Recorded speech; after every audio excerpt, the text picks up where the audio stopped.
The first time I noticed the tension between us, it was subtle, almost invisible if you weren't paying attention. We were sitting across from each other in that small, dimly lit café tucked away on a quiet street. I remember the smell of freshly brewed coffee mixing with the faint scent of her perfume. It had always been comforting to me, a kind of anchor in moments when life threatened to spin too fast. But that morning, something was different. She had that look in her eyes, the one I'd come to recognize as determination edged with impatience. She leaned back in her chair, crossed her arms, and said with a hint of challenge, "If you can't keep up with my ambitions, maybe you should just go chase your own dreams." I smiled, not a nervous, flustered smile, but one of quiet understanding.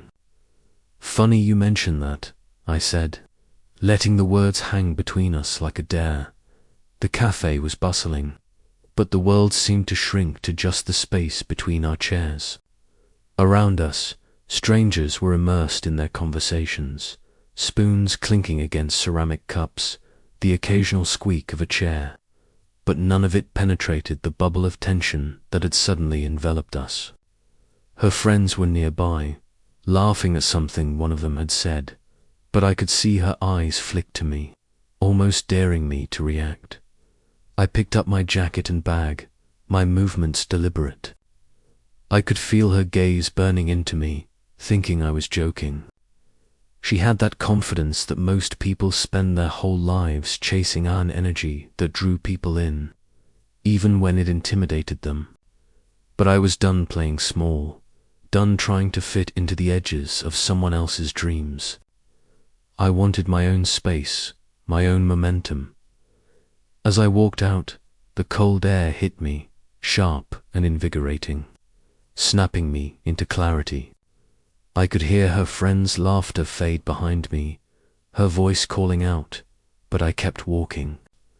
Each step was both a physical and symbolic break from the confines of what she expected. I wasn't running away.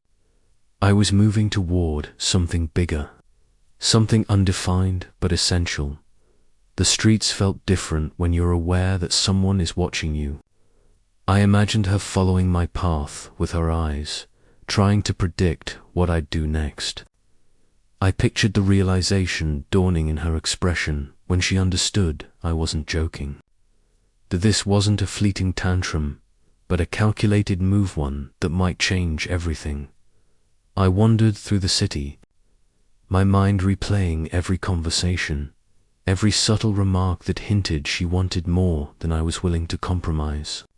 It wasn't about love, not yet. It was about ambition and the friction between two people who wanted greatness, but in different forms. Her ambitions were outward, explosive, public. Mine were quieter, strategic, something that required patience, foresight, and risk. She thrived in chaos. I thrived in control. Hours passed. The sun began its slow descent, painting the skyline with streaks of amber and gold.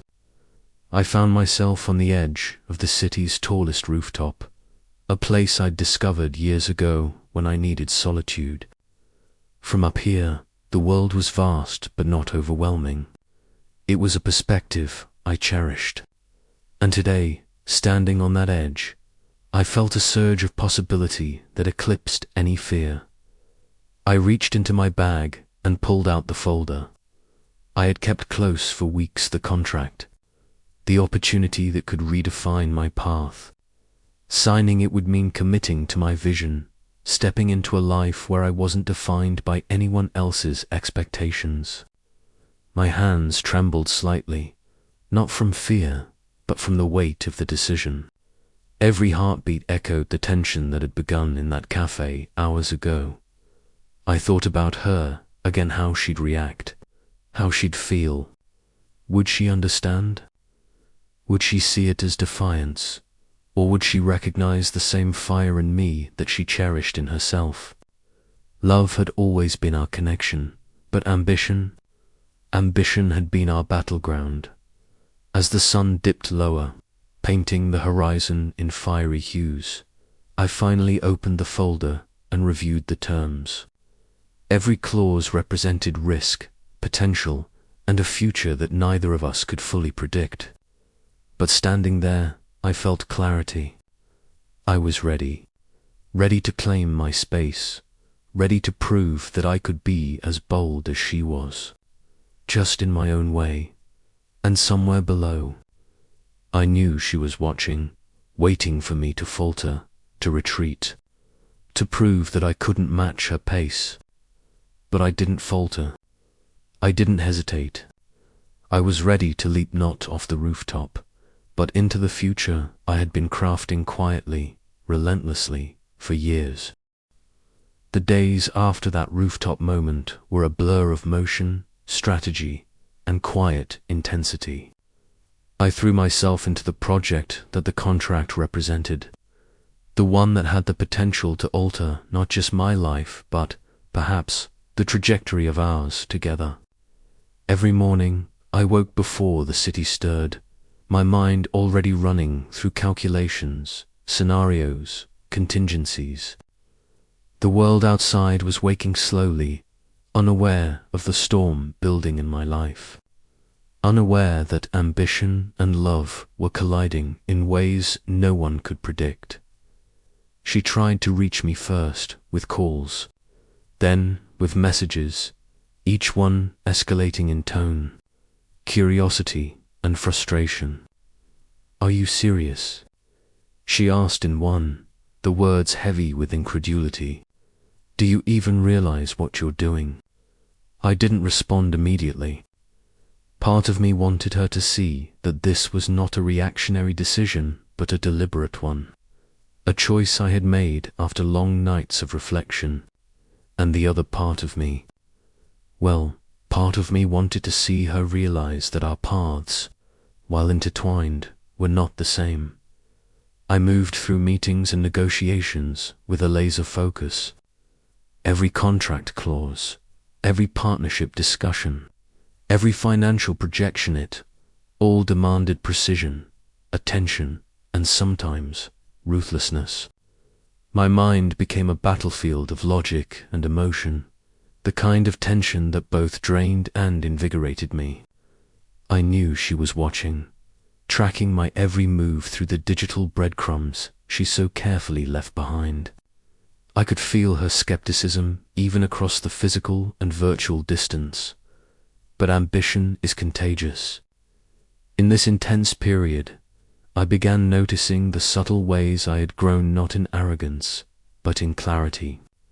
I had always been careful, deliberate, but now I understood the power of daring to step into the unknown.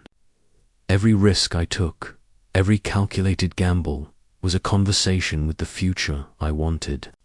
And slowly, I sensed the ripple effect opportunities opening that I hadn't even imagined. Doors creaking ajar, waiting for someone brave enough to enter. She finally appeared in person one evening. Unexpected, walking into the office I had been setting up for my operations. Her expression was a mixture of surprise, curiosity, and something I couldn't quite read: pride, perhaps, or maybe frustration at how far I had stepped without her. "You actually did it," she said, voice tight. "You're really doing this?" I didn't answer immediately. I let her words hang in the air, watched her process the reality she had doubted moments before. Then I spoke, calmly. "I told you. Funny you mentioned chasing your own dreams." There was no arrogance in my tone, just certainty. It was a quiet victory, subtle but powerful. A message that action speaks louder than warnings or doubts. Together, we examined the rooftop deal, the contract that now defined both our professional and personal stakes. She was meticulous, probing every detail, questioning assumptions, challenging projections, but with each question, I realized she was no longer just observing. She was participating. Slowly, hesitantly, She began to match my pace, her energy synchronizing with mine in a delicate, dynamic rhythm. The intensity escalated as deadlines loomed. Nights were long, fueled by coffee and determination. Our conversations stretching into strategy, philosophy, and occasionally glimpses of vulnerability. I saw her in a new light, not as someone whose ambitions dwarfed mine, but as a partner who could stand shoulder to shoulder with me if I could bridge the initial gap. And I felt myself changing too, not compromising my vision but expanding it, allowing it to grow alongside hers. One pivotal evening, everything came to a head. We had a final negotiation with a major investor, an influential, demanding figure who could make or break the deal. The room was tense, the air thick with expectation. Every word mattered, every pause, every inflection of tone. I noticed her beside me, focused, prepared, no longer the one challenging me, but the one reinforcing our shared ambition. When the deal was sealed, a wave of relief crashed over me. We had made it through the storm, not by one dominating the other, but by finding a balance between two fiery wills. Standing there, shaking hands with the investors, I felt the magnitude of what we had accomplished. It wasn't just a professional victory. It was the manifestation of a shared understanding, a recognition that love and ambition, when aligned, could coexist in powerful ways. Afterward, we walked through the city streets, the night air cool against our skin. The city lights shimmered like a reflection of our journey, chaotic, brilliant, and alive with possibility. I glanced at her, and in that moment, the previous tensions, the challenges, and the doubts seemed distant, almost trivial. We had reached a new frontier together, one defined not by surrender, but by partnership. I realized that the real climax wasn't in the contract or the negotiations, was in the transformation, in the recognition that we could push each other, challenge each other, and still remain connected. That's when I knew the real story had only just begun. The morning of the final signing arrived with a strange stillness. The city hummed below, oblivious to the storm of decisions waiting to unfold above. Standing on the rooftop once more, the same rooftop where I had first made the choice to leave the café behind, I felt the weight of every move I had made, every risk I had dared to take. Today wasn't just about contracts or ambitionette, was about defining the space where love and purpose could coexist. She appeared shortly after, her presence steady yet unyielding. No words were exchanged at first. Our eyes met, and the air between us was charged with understanding. I could see it in her expression: surprise, yes, but also respect. She realized that I wasn't merely reacting to her challenge that day in the café. I had been building, planning, and now I stood ready to step fully into the life I envisioned. A life that might include her or might force us to redefine what we meant to each other. The contract was spread across the sleek glass table, a collection of promises, risks, and opportunities. I ran my fingers over the edges, inhaling the faint scent of ink and ambition. Signing this would not just formalize a business endeavor. It would symbolize a leap of faith, a tangible proof that my vision could survive, even thrive, outside the shadows of doubt. She leaned in, scanning every detail, her meticulous nature still evident, but tempered by a newfound willingness to trust. The moments before the signing stretched like hours. I could feel the tension building, a crescendo that mirrored every heartbeat that had carried me from that cafe to this rooftop. This was the culmination of our journey of disagreements, challenges, and the persistent push and pull of ambition and love. I took a deep breath, the city sprawling beneath us, and realized that this moment would define everything that followed. She finally spoke, her voice quiet but firm. "Are you sure about this? About us? About everything?" I looked at her, really looked, and smiled. "I've never been more certain," I replied. "But it's not just about me or you. It's about what we can create if we trust each other enough to step into the unknown." Her eyes softened, and for a brief second, the world seemed suspended. Then, slowly, deliberately, I took the pen and signed. She followed, her signature a mirror of mine in intent and resolve. The ink dried, and with it came a profound sense of closure and beginning all at once. We had faced the ultimate test not just of ambition, but of our bond, our willingness to allow space for growth, for dreams, for individuality within togetherness. The aftermath was immediate and tangible. The investors congratulated us, but their words were secondary to the subtle shift between us. There was no victory dance, no triumphant proclamation, only recognition, deep and unspoken, that we had passed through fire and emerged transformed. Walking down from the rooftop, side by side, we felt the city beneath our feet in a way we had never felt before. Every streetlight, every passing car, every distant conversation felt like a testament to the choices we had made. Even in moments of quiet reflection, we could sense the lingering tension of what had been challenged and what had been gained. Love was no longer simple. It was layered, complex, resilient. Ambition was no longer solitary. It had become shared, a joint venture between two souls willing to test boundaries and redefine limits.